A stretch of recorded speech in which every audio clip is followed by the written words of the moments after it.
Time is a funny thing. We often wish we could speed it up until we desperately want to slow it down. When our kids are little, we wish they would just grow up. When they're older, we wish we could turn back the clock. But life doesn't have a fast forward button. There's no way to make it rewind. If we want to make the most of the time we have one choice. Press play.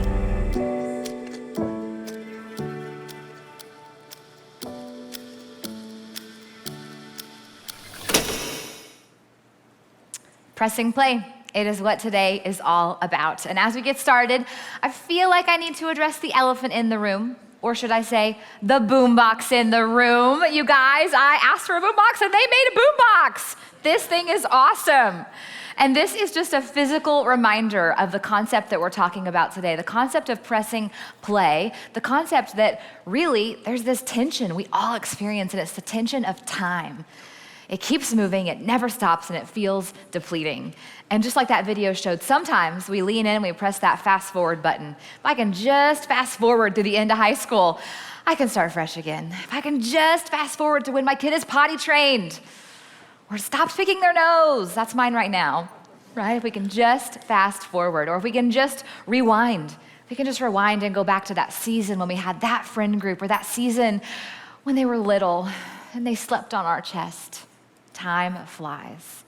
We all feel this struggle between fast forwarding and rewinding, and it's a struggle to really be present in the moment. And so sometimes we press this good old-fashioned pause button. Just pause for a second. I'm gonna take the day off of work, take the kids to the Six Flags and soak it up. Or I'm gonna buy me a camper. Some of you guys bought campers in the middle of COVID. You've been camping, right? Because you're trying to press pause and to soak it up. But there's a reality all of us have experienced, that life keeps moving, it keeps playing, whether we want it to or not. Life keeps going, and I don't know about you, but sometimes I feel like I'm trying to fit in the right things, right and left into my schedule, but there's not time because it's such a limited resource. But really today, I want to talk about how we don't just fit in those right things, but how we order our entire lives around it.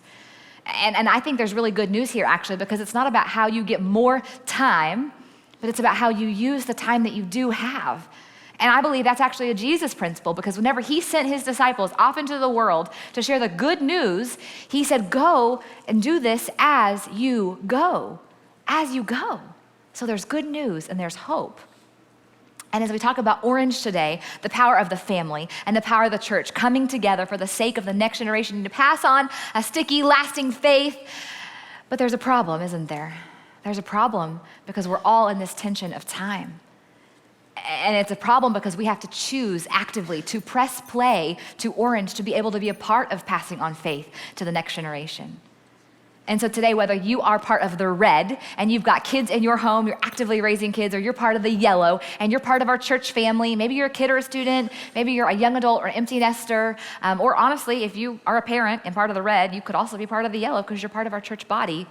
No matter what part of the Orange, we all have to press play to these moments to pass on a faith that sticks. And so what is pressing play? Pressing play is choosing where to spend your time, because it's a choice, isn't it? Doing it in the present and on purpose. That's the key of what we're going to be talking about today.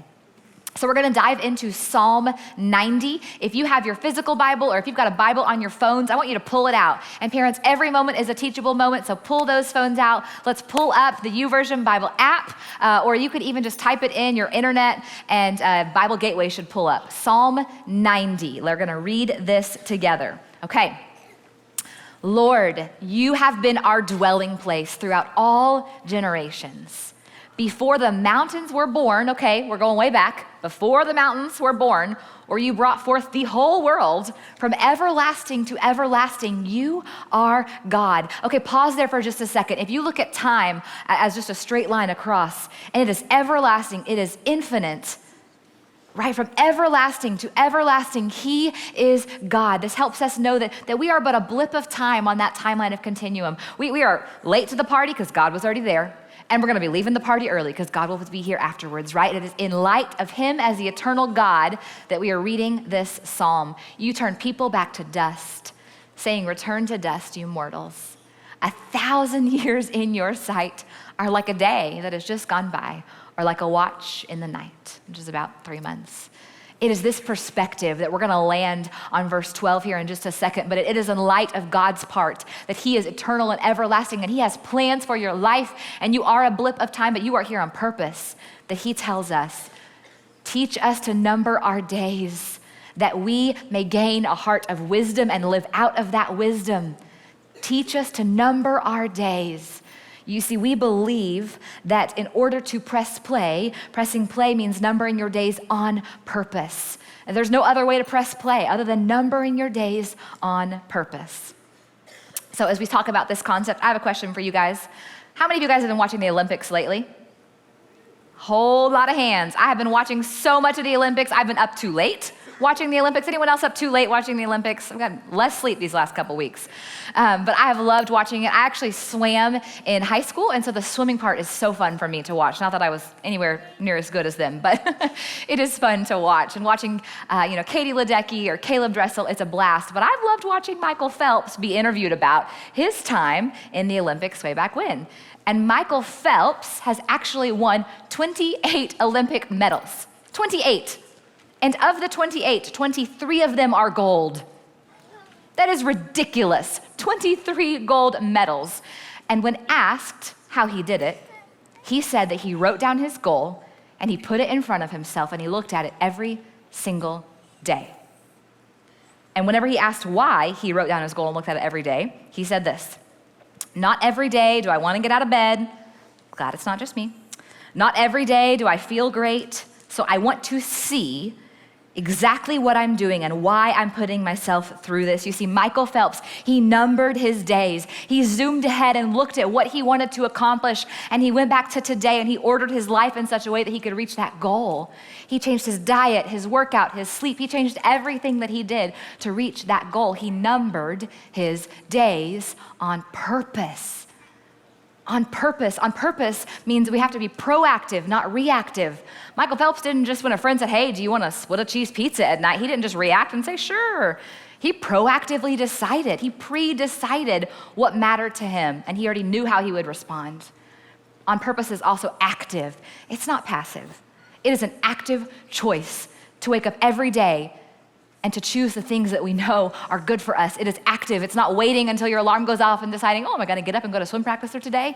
It is active, not passive. And lastly, it is future-minded. He had a future in mind, and he numbered his days to see how today's decision would influence tomorrow. On purpose. And I have a confession for all of you guys today as we're talking about Orange Weekend here.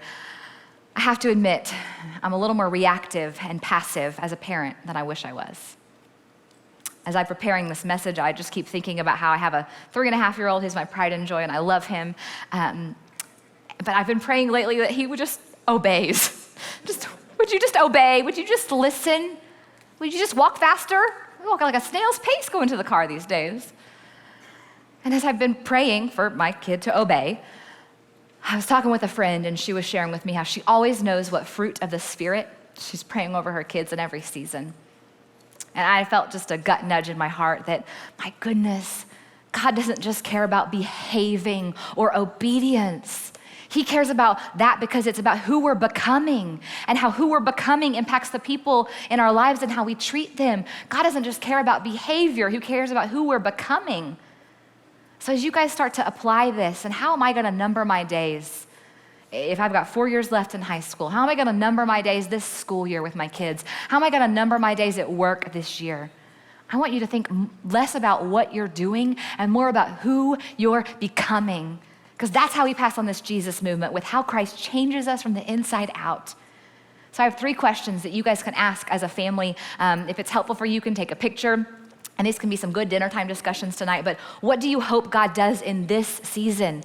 What do you hope he does in this season? It's good spouse date night conversation. It's good family night conversation. And who do you want to be at the end of it? It's important. And what is your part? Because, right, we all have a part to play in getting there. And how can you trust God to do his part? That one gets me. How can I trust God to do his part? And thank goodness he is faithful to do his part. But today isn't just about numbering your days so you can get a 4.0 in high school. It's not about numbering your days so you can get your next promotion or win an Olympic gold medal, whatever your goal is. Today, right, the whole reason we started in Psalm 90 with God from everlasting to everlasting, because this is about intentional living in light of an intentional creator. This is about numbering your days God's way, not our way, but God's way. And it's a choice. We have to choose that God's way is best for us. It's a choice that all of us have made if you've decided to follow Jesus. When you say, Jesus Christ is my Lord and Savior, when you get baptized, you're saying, yes, that he has saved you from your sins, but he saved you for something. And for a life of purpose and a life of meaning, you have to have him as your Lord. It's trusting that he knows what is best. And when you trust God's way is best, then you get to step into the difference between just good things and lasting things. That's the difference that God's way makes.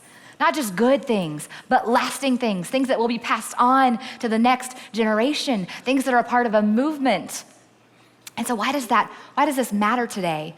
It matters because Jesus Christ died on that cross thousands of years ago, and he raised again from the dead just like he said he would. And it started a movement all over the Roman Empire that was one of the fastest growing movements we've ever seen. And me and you, if you are a Jesus follower, you are part of that movement. You are a part of continuing it to make sure that those behind us and those beside us get to experience the faith that's changed your life. It's a gift, but we have to choose it and to press play.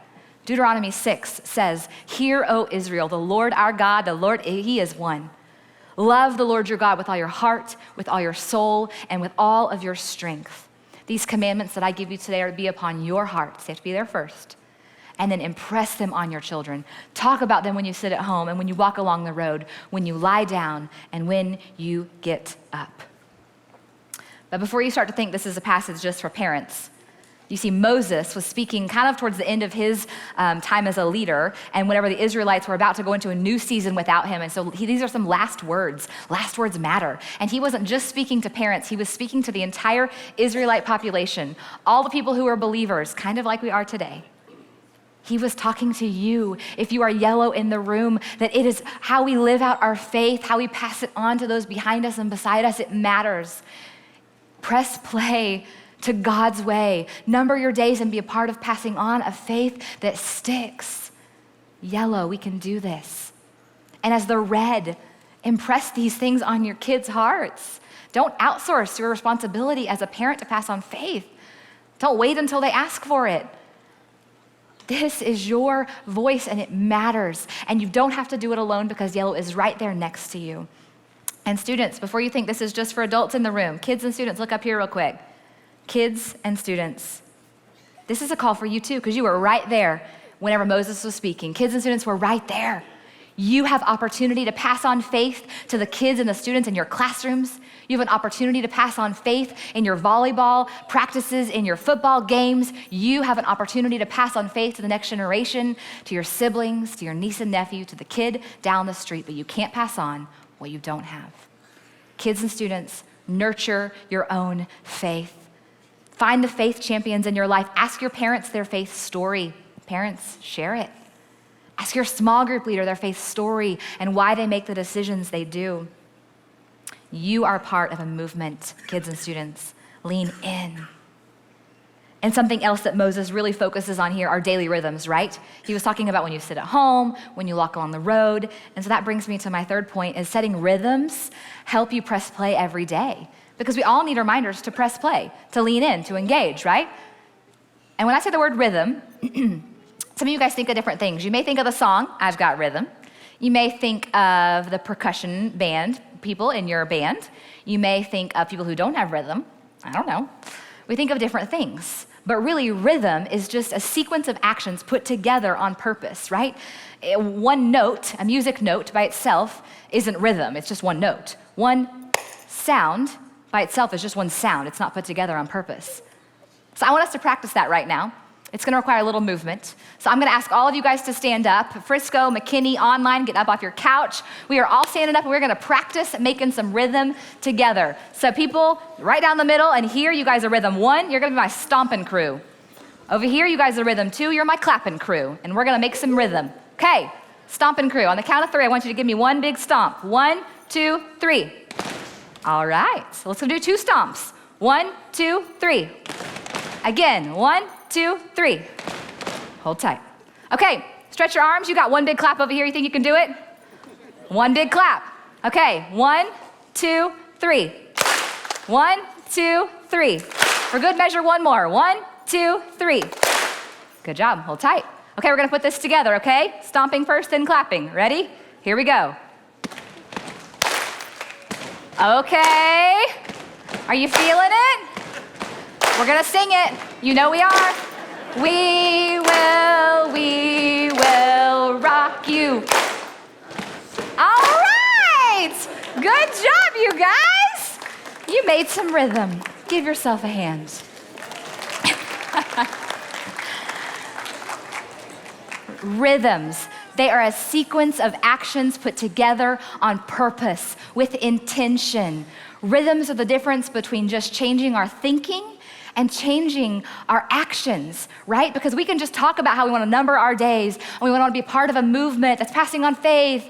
That's all good things. But until we change our actions, we've not engaged and we've not pressed play. Rhythms are also super helpful because they lean into the power of exponential influence, of exponential power. If your goal today was to know 1% more about God today, 1% more than you did yesterday, and I hope you do, 1% more. If you did that every single day, you would know 365% more about God. Did you know that? Exponential power, it adds up over time. And rhythms lastly help us lean into what's right now and not what's next. And y'all, I need the help on this one. I need to be cued into the now because I'm always thinking 10 steps down the road. I'm always like, okay, if we do this, then it's gonna lead to this, and then it's gonna lead to this. Oh, we gotta turn right here and then go left here. And I've got plans A to Z before my husband and I have even committed on which choice to make. That's how my brain works. If he was here, he'd be laughing because it's very true. So we need reminders to press play to what's now. So all of you guys are going home with this sticker. You don't have it in your hands yet, don't worry. But you're gonna be getting it on your way out, and this sticker can be stuck on anything. And this is a reminder for you to press play. It has our verse on it of the day. And I want you to put this somewhere that will help you press play in your life. Maybe it's on your cell phone, so that when you open up to respond to some DMs or emails, that you're gonna be light and salt as you respond. Or maybe as a parent, it's gonna remind you to put your phone down and play with your kids on the floor. One of you told me you're gonna put yours on the inside windshield in your car, so as you drive to and from soccer practice, you're not gonna treat it as just a transition, but as a spiritual moment and to have a faith conversation. You also could put it in the bathroom mirror whenever you're doing your kids' hair in the morning or whenever you're giving them a bath in the evening, right? Use this sticker as a reminder to press play to what matters most, to press play and to lean into what's now and not what's next. And important note for parents in the room. Parents, it is our job to make sure that we actually keep adjusting our rhythms in every phase. Because as adults, it's kind of easy to forget how we don't feel like we changed. I still feel like I'm 5 years younger, but I keep getting older and I don't know how it keeps happening, right? But our kids and students, we see it before our eyes. They change every single year. And so the faith rhythms you set might have been the right faith rhythms when you set them, but we have to keep pressing play. We have to keep changing our rhythms to reach the next generation. So if you've got an elementary school kid, it may be time to graduate from a Jesus Storybook Bible and to move into a Big Kids Bible. NIRV is what I recommend, New International Reader's Version. Maybe if you've got a kid or a student, a preteen, it's time to start learning daily devotionals so that they learn to make faith their own every day. Or if you've got a student, like serving, man, the antidote to entitlement is gratitude. What is the right faith rhythm for your family in this season? As you answer those questions that we talked about earlier, think about how do you adjust them every moment in every season, because every moment is an opportunity to impress faith. Every single moment. That's good news, because it's not about getting more time in your bank account. It's about how you use the time that you have. It's as you go. It's as you go in the car and as you go to volleyball practice and as you go do homework and as you go to bed at night. It's as you go. That's how we pass on faith to the next generation. If we want our kids to have a faith that sticks in the everyday of life, We have to live an everyday faith out loud for them to see. We have to press play. So I have something for you parents in the room for just a second. There's this Parent on Purpose thing that we're going to be doing this fall. And if you text parent to the number on the screen, you will be getting no more than one text a week of 120 characters of just a prompt to help you press play. Here's a conversation for dinner. Here's a prayer for this season. Here's a resource as you go into Thanksgiving. It's going to be just dripped of how to parent on purpose. Let me give you a sneak peek. This next week, as we do back to school season, it's easy to get our kids the right clothes, the right school supplies, the right backpack, all the things, but we want to lean in and actually have a spiritual moment of blessing around our kids as we send them back to school. And so if you're on this Parent on Purpose group, you're going to get a prayer of blessing to pray over your kids, to pray over your students, to make sure that they know it's not just going to second grade or eighth grade. They are getting to go as little Jesus followers to carry light and salt into their schools, right? So we want to cue you to Parent on Purpose. But parents, before you start to get overwhelmed, remember this is Orange Weekend. I know I just spoke to you for just a second, but this is Orange Weekend, man. It is not just about parents pressing play. It's about the church pressing play at the same time. We have to both press play and choose it at the same time, over and over, because that's how we pass on a faith that sticks. And let me be honest with you guys, faith is not going to get passed on to the next generation because of a church service or a program. It's just not. And I hope it's a seed, but until it's made relational, until the people of Jesus who are passionately following Jesus decide to make what mattered to God matter to them, that's when we'll get to be a part of passing on faith to the next generation, because it's relational. Jesus said, let the little children come to me. He didn't teach a word at them. He said, let them come to me. It's relational, it's shared. That's how faith was meant to be. It's the power of groups. And that's actually why we believe that small groups are the secret sauce in the Orange partnership of home and church. If you've been around here for a second, I hope you've heard that we believe small groups are the secret sauce. That when you join a small group, that you get to join people who know your name, who know your story, who know how following Jesus went great this week or kind of not so much great this week, because both happen. You get to have someone who's a little bit further along with you that you can ask faith questions to, ask your faith the doubts you're having to. Kids and students, did you know you could ask your doubts to your small group leader, to your parents? It's okay to process those things. They move us forward, not backward. And parents, putting your kid in the position to be in a small group, it gives you another adult speaking the most important thing into the heart of your kid or your student. Small groups help pass on faith because faith was always meant to be relational. It's why we believe as Yellow, it's why we have small groups that happen for kids and students here. It's why all of our Next Gen volunteers serve every single week for an entire school year, because faith can't happen once a month. So thank you, small group leaders who have said yes. It's why parents, as we shift forward next weekend, I'm going to ask you to pick one consistent service time. One service time. Don't wake up to the morning and decide which service time you're going to. Pick one. When you put your kid in a position to experience the power of a small group, you put them in a position to experience faith, life-changing faith, sustaining faith, fulfilling faith, lasting faith. And don't do it alone. Partner with that Yellow. Learn that small group leader's name. But kids and students, I'm back at you here. Kids and students, because you are here today on purpose. Scripture says, do not let anyone look down on you because you are young. Don't let anyone look down on you because you are young. No teacher, no parent, no small group leader, and not that they would. They all see you as not the next generation. You are the now generation. You are the church. So kids and students, man, you drag your parents to church. You make sure y'all are talking about what your consistent service time is. You fight for small group in your life. Fight for community in your life. And no, it's not always easy. We've all experienced a small group that's not quite gelled or jammed with us before. And I actually want to tell you a story about that right now. Hayden Norman, beautiful Hayden right here, is going into the 9th grade. And this is her lovely mom, Tulana. Hayden had a great small group experience in Trail Kids. Things were moving along, but then she moved up to middle school, and she didn't quite feel connected. She walked in those big doors, didn't know anyone, didn't have that friend group, and in her faith, it started to get hard. So she started attending with her parents here in this room. And over time, she just kind of realized that wasn't working. That wasn't how faith was meant to be. It was meant to be relational, not just content, right? It's meant to be relational, processing content. And so she spoke up. And because she spoke up, her mom, get this, her mom stepped up. Her mom chose to be a small group leader for a group of 6th grade girls, not Hayden's small group, but she did that so they both committed to the rhythm of small groups every Sunday night together. She did that so they both got out of the door at the same time. And here is what Tulena said in response. She said she made so many friends from multiple schools. Her small group leader is now like a second mom. I thought I was doing this to help my daughter become more comfortable and make friends. But I walked away with a purpose and a calling that God placed on my heart. You see, this family numbered their days and they knew what mattered most, a relationship with Jesus, the everlasting God. And they put rhythms into place that helped them get there, being in small group. And when those rhythms weren't going so well, what did they do, y'all? They pressed play. They pressed play to Orange. They pressed play to not doing it by themselves, but to doing it together. You see, Hayden bravely spoke up, and her mom chose to step up. And you know it, our God showed up, and he showed up. And now Hayden loves coming to church every single week. And yes, that's wonderful, but she's experiencing faith in community. You guys, that's what matters, faith in community, being lived out on purpose. We're part of a movement. We are part of making sure that the faith of yesterday is passed on to the faith of tomorrow. Every single one of you, kid, student, adult, this is our call to pass on faith to those behind us and behind us and behind us, because Christ has changed our lives.